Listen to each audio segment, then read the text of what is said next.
afternoon everyone. So karon guys, ting panihapon na sad. So magluto ta aning soup. So ang soup guys, dili siya kinahanglan daghan og tubig. Una, kinahanglan siya karni of course. Unya kaning clear chicken broth imo ning ihimit sa kaning karni.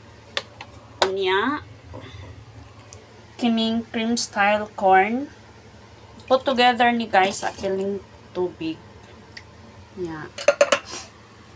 Tapos itlog. Kaning itlog guys, need pod ni siya. I-mix lang na siya. Itlog. Isa lang ka itlog kay may instruction. Tapos imo ni siyang i-mix together. Soup ni siya guys.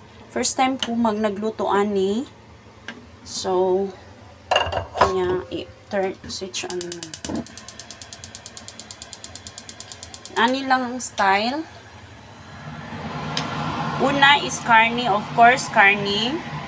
Tapos chicken broth automatic kanida yung cream style corn o itlog. Tapos, no need na guys, kung imong pagtilaon niya ay stop ang imong butangan og asin. That's all.